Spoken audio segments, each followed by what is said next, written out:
Hello, dear viewers. Today I am going to review the book The New Silk Roads The Present and the Future of the World by Peter Frankopan.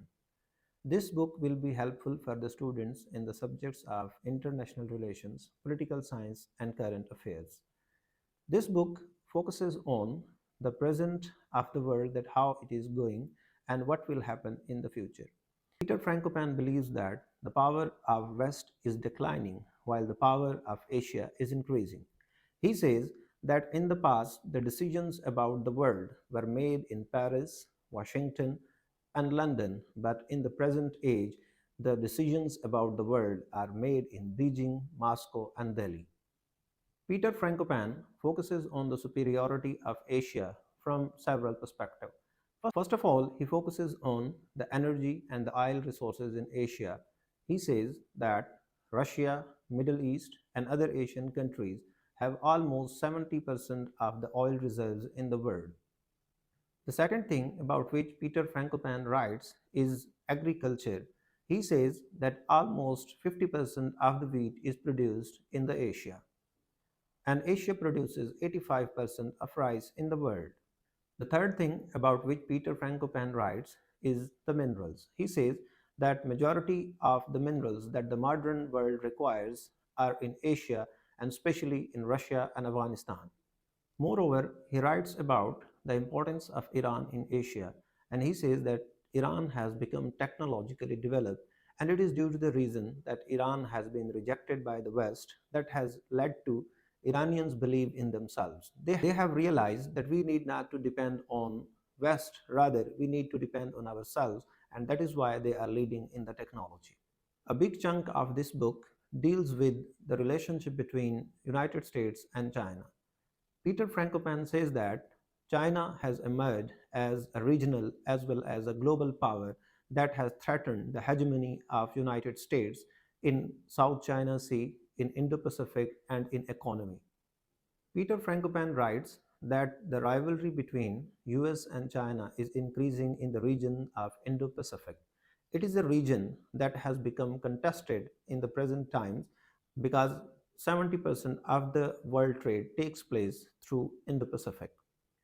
Peter Frankopan says that in the present day world, whosoever will control the Indo-Pacific will control the trade and economy of the world.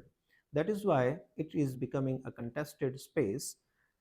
US is building alliances in order to curtail China's influence in the Indo-Pacific, while China is also creating alliances in order to defeat and take control of the Indo-Pacific that was historically controlled by the West. The next point that Peter Frankopan discusses is the trade war between US and China and its influences on the world. He says that US feels threatened by the economic rise of China, and that is why it has imposed sanctions on China. And Trump said that US thinks that China is an existential threat to the economy of US. However, China is increasing its influence in the world, especially in Africa, Europe, and other parts of the world, in order to become an economic giant. In order to become a global power, China has initiated BRI that focuses on connecting the countries and making China a great global economic giant. According to Peter Frankopan, the GDP of China in terms of purchasing power parity was 39% of US GDP in 2001, that rose to 62% in 2008 and rose to 114% in 2016, which shows that China's economy is one of the most thriving economies in the world. Peter Frankopan mentions Chinese debts that it is providing to different countries of the world and says that it has provided more loans than the World Bank and IMF collectively. Peter Frankopan praises the policy of China that when it provides loans to different countries, its policies are not draconian like IMF and World Bank. And he says that China believes in five no's, that it does not interfere into the politics of different countries, it does not impose any kind of restriction, it does not violate the sovereignty of the states, and it has no interest in the politics of the states. And this strength of China is strengthened by Xi Jinping's statement, who says that BRI does not belong to China only, it belongs to the world. This dramatic rise of China has rang alarm bells in Washington. and they have blamed China for different things. For example, they have blamed China for debt trap policy. America is of the opinion that China provides loans to different countries and then takes its land, its airports. When Sri Lanka was unable to pay the debt to China, it gave Hambantota port to Sri Lanka that has threatened India and America. In the same strain, when Tajikistan was unable to repay the debt of China, they gave them 400 kilometers of land in return. Greece also gave a port, Piraeus, to China when they were unable to repay the debt. In the same strain, US blames China of intellectual property theft.